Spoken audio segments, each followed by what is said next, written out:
குறுவை சாகுபடிக்கு மேட்டூர் அணை வழக்கம் போல் இன்று திறக்கப்படாததால் விவசாயிகள் வேதனையடைந்துள்ளனர். இது குறித்த கூடுதல் தகவல்களை தருகிறார் நமது செய்தியாளர் ரியாஸ். தமிழகத்தில் இருக்கிற டெல்டா மாவட்ட விவசாயிகள் பயன்பெறும் வகையில் ஒவ்வொரு ஆண்டு ஜூன் 12ஆம் தேதி மேட்டூர் அணை திறக்கப்படுவது வழக்கம். இந்த ஆண்டு அணையில் போதிய நீர் இல்லாததால் மேட்டூர் அணை திறக்கப்படவில்லை. இதனால் விவசாயிகள் வேதனை தெரிவித்துள்ளனர். அதாவது மேட்டூர் அணை வரலாற்றில் உரிய தண்ணி, அதாவது போதுமான அளவு தண்ணி இருக்கும்போது ஜூன் 12ஆம் தேதிக்கு முன்பாக 11 முறை அணை திறக்கப்பட்டிருக்கு. மேட்டூர் அணையில் போதிய தண்ணீர் இல்லாததால் 55 முறை தண்ணீர் ஜூன் 12ஆம் தேதிக்கு பிறகு திறக்கப்பட்டிருக்கு.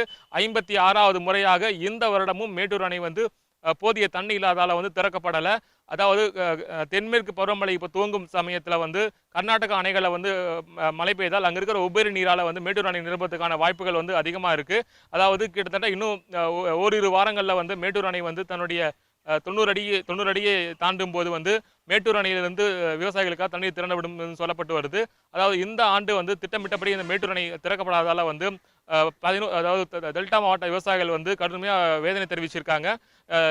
தொடர்ந்து விரைந்து தமிழக அரசு தண்ணீர் திறக்கப்பட வேண்டும் என்பது விவசாயிகளோட கோரிக்கையா இருக்கு. ஒளிப்பதிவாளர் ரமேஷுடன் ரியாஸ், நியூஸ் 7 தமிழ்.